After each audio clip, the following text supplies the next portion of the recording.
là, alors là, ce sont des peintures qui sont là maintenant. Je sais même plus ce que j'ai d'ailleurs.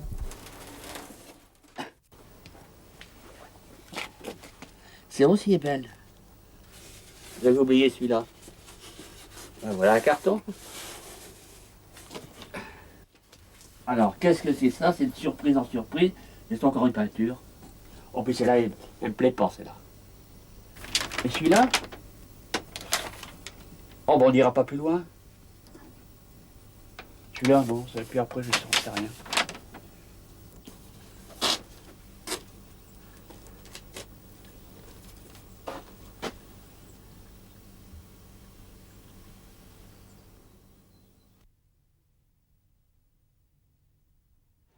Mes premiers dessins, c'était des couchers de soleil sur le... Je suis associé avec la mer, là. C'était des couchers de soleil sur l'ouest et des couchers de soleil à l'angle de Chine. Alors là, le noir, je l'ai aujourd'hui, puis le noir, c'est assez curieux. Alors c'était toute une série de dessins comme ça dans les noirs, couchers de soleil noirs. Puis ça c'était peut-être un certain départ.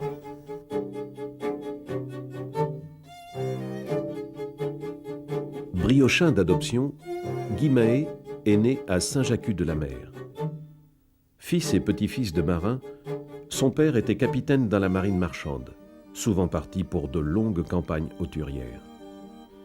Il en parlait peu, comme il parlait peu de lui-même. Enfant, la mer l'a beaucoup marqué, les voyages aussi, vécus comme autant de séparation, d'absence et de solitude.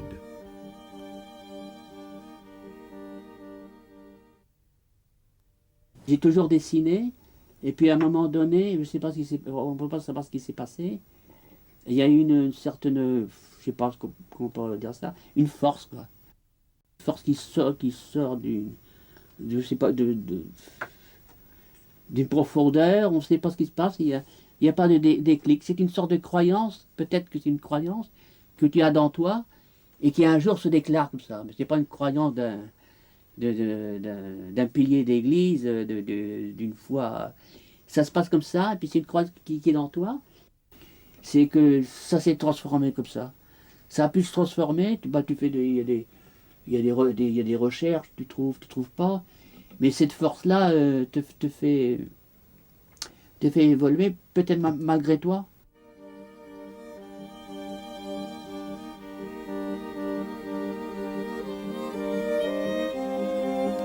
De ce paysage, il a surtout aimé la basse mer, l'étendue des grèves qu'il a explorée à l'infini.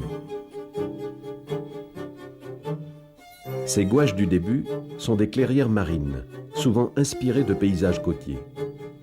Il y a eu des gouaches. Il y a une période blanche, on peut dire blanche, oui, c'était de gouache. J'ai fait des pignons, parce que j'étais quand même un peu aussi visible à un moment donné, hein. Alors des pignons blancs, j'en ai fait pendant quelques années des pignons blancs. Non, parce que je ne suis pas un peintre abstrait, j'étais un peintre figuratif au départ. Et là j'ai voulu rattraper les autres, mes grands-pères en peinture. J'ai forcé.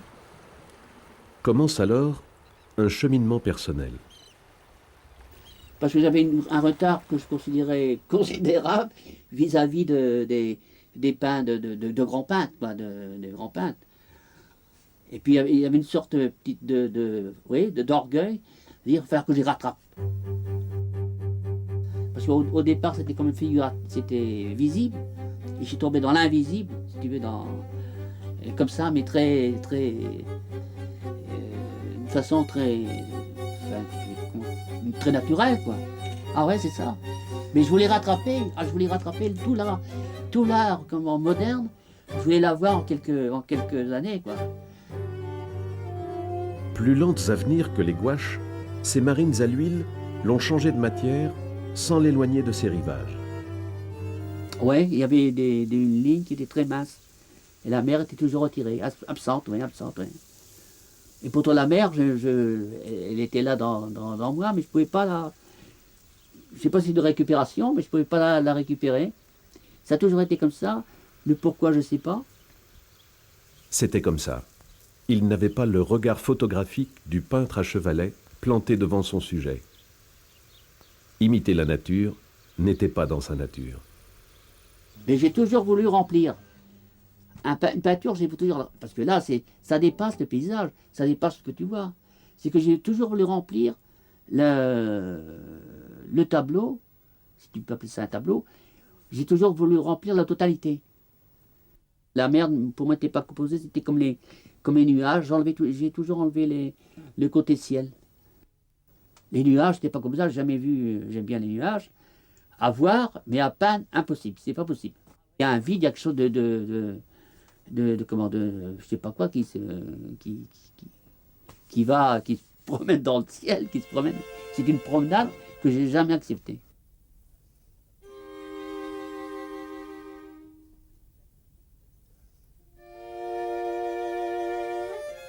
L'artiste s'effaçait derrière sa peinture.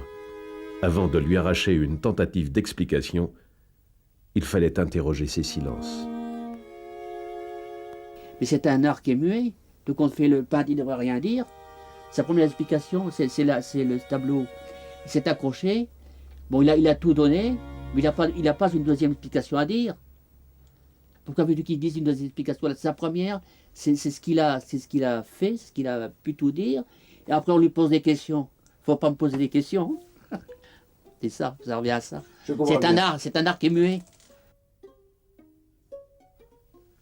Un silence et quelques harcèlements plus tard, il évoque comme une sorte d'appel. Il faut y croire. C'est comme je parlais du début de croyance, il y a une croyance dans toi, une croyance dans la peinture. Parce qu'il y a beaucoup de jeunes qui étaient avec moi de mon âge et qui ont abandonné, parce qu'il n'y avait plus ce côté-là de foi qu'il y avait dans le pictural. Ils ont abandonné, beaucoup ont abandonné. Mais c'est pas facile de continuer, il y a une certaine douleur, et puis il y a un jet de ce que tu es, et puis ensuite il y a peut-être le côté mercantile, le côté entre guillemets, le côté commercial, c'est que tu n'en vends pas, et puis tu dis, mais enfin, bon, je change, je vais faire autre chose, mais ces gens-là, ici, ce ne sont pas des peintres.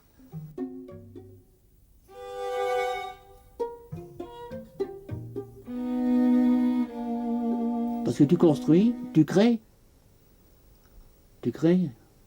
Évidemment, il faut pas se prendre. Ouais, si tu prends pour le bon Dieu parfois, ben oui, il faut le dire. Il y a de l'orgueil dans la création, forcément. Hein, ouais, faut pas s'en cacher. Il y a de l'orgueil dans la création. Et c'est peut-être pour ça qu'il y a un élément qui a une certaine jouissance. Mais pour moi, c'est plus cependant, parce qu'après, c'est fini. Après, c'est terminé, c'est fini. Tout qu'on fait, c'est fait par toi, mais c'est pour les autres, quoi.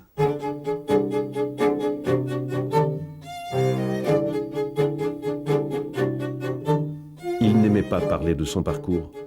Il était peintre, voilà tout. Mais cela ne suffit pas à assurer l'ordinaire d'une famille. En 1958, il entre aux Ponts et Chaussées comme dessinateur auxiliaire. Il consacre tous ses temps libres à son art. C'est ni un loisir, ni un plaisir. Il faut vraiment faire ce que tu as dans ce qu'il y a dans le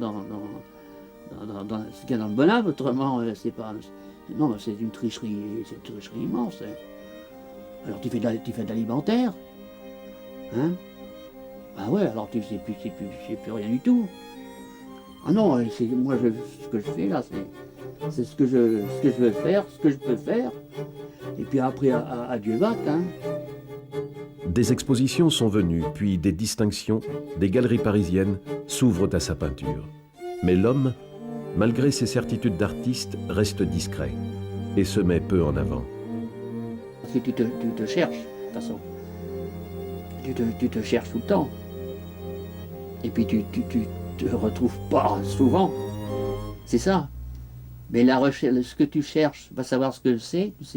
Tu sais pas tellement toi-même. Et puis, par moment, il y a un certain contentement. Tu dis, tiens, je m'approche de moi-même, c'est peut-être ça. C'est jamais ça. Non, c'est pas... Arrive mai 68, le temps des barricades et de la révolte. Le peintre s'insurge lui aussi, et cela donne un Guy Mahé inattendu, qui pour la première fois dessine et peint des visages. Oui, ce sont des peintures choc sur des éléments choc. Février 1974, le plasticage de l'émetteur de Roque-Trédudon éteint les télévisions bretonnes. C'est là que j'ai pensé au carton. Je me suis dit, tu vas avoir un relief, et puis tu vas récupérer ta peinture. Ta peinture, ta lumière, mais qui est une lumière intérieure, qui était ma lumière à moi, ma lumière intérieure, vis-à-vis de ce qui avait sauté et qui me faisait grand plaisir, entre parenthèses. Et c'est là que j'ai récupéré ma lumière à moi, et c'est là que c'est le départ du carton. Alchimiste du carton, il en exploite les structures multiples. Il se plaît à transformer ce matériau ordinaire en piège à lumière, son piège à lumière. Et puis c'est une sorte de révélation. Ça m'a donné un supplément. Ça m'a donné un supplément, là j'étais là plus... C'était plus près de moi qu'avant, quand surface peinture plane. Et puis ensuite, il me manquait ça, quoi. Alors pourquoi? Bon, alors, au début, t'es peintre, tu sais pas, et tout le monde fait très peu de sculpteur, va savoir ce que... Alors, c'est difficile aussi à établir, hein. Alors il y avait peut-être dans moi, il y avait peut-être un peu de sculpture. Lorsque je suis arrivé sur mes cartons, il y avait ça en plus, et puis ça m'a satisfait davantage. Puis à un moment donné, ben, j'ai épuisé. J'étais épuisé. Après épuisement de ses collages et cartons, la suite aurait pu être différente si la retraite ne l'avait pas ramené de Saint-Brieuc à Saint-Jacques-de-la-Mer.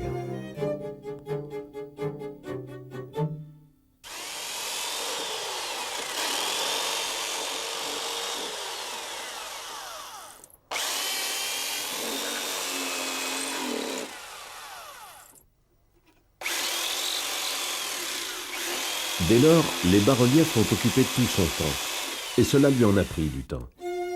La seule recherche de ces bois étant plus aléatoire que le ramassage de carton. Dans son minuscule atelier, ses compositions l'occupaient jusqu'à l'obsession.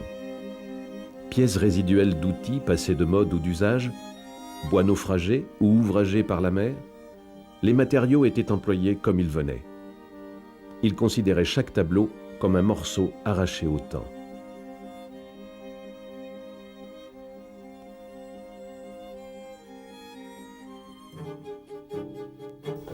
Parce que dans tout ça, il y a un équilibre. Il faut équilibrer les volumes, les masses. Et puis après, il y a la peinture par-dessus le marché. Alors ça doit être comme ça. Et ce que j'ai fait, c'est un peu ça, c'est de la récurrence en quelque sorte. Tu passes à autre chose, qui est différent, mais c'est quand même une suite. C'était un peu inexplicable, quoi. C'est un peu mystérieux, parce que c'est ce que tu as dans la tête. Et puis dans la tête, tu as toujours ça. Et tu as toujours la même chose. Ça se transforme, mais tu as toujours la même chose. Tu essaies de te transformer toi-même. C'est une transformation de soi-même.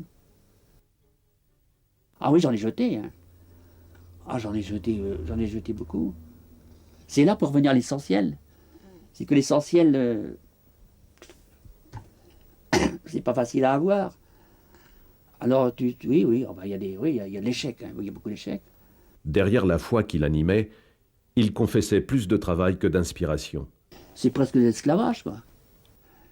Mais, ah non, t'es pris dedans, hein, tu l'abandonnes pas. Ah non, si t'es tout seul, t'es tout seul. Il y a une sorte de folie dedans. T'es un peu fou, bah oui, t'es un peu fou. Des fois, t'es complètement fou. Il y en a qui ont perdu la tête là-dessus. Hein. La majorité des gens ne te comprennent pas. Des fois, vis-à-vis de la rêverie, vis-à-vis des autres, je suis quand même à côté. Oui. Ah si, tu es à côté. Mais je me rends compte par moment que tu es un peu fou, quoi. Pourquoi tant d'obstination jusqu'à l'acharnement? Il en résulte une impression d'effort, l'impression de tirer quelque chose d'enfoui, comme une blessure secrète. elles ne sont pas des échecs dans la vie, mais c'est peut-être, je sais pas, des douleurs dans la vie. Des douleurs qui se reflètent, oui, forcément. Ah oui, mais là, c'est un peu de la vie intime, là. C'est difficile à... Là, je ne réponds pas. Là. C'était la peinture, il y avait que la peinture à m'intéresser, pour en quelque sorte me reconsidérer, comme j'étais rien, comme on n'est rien. Alors la peinture m'a aidé à être quelque chose davantage. C'était un peu ça.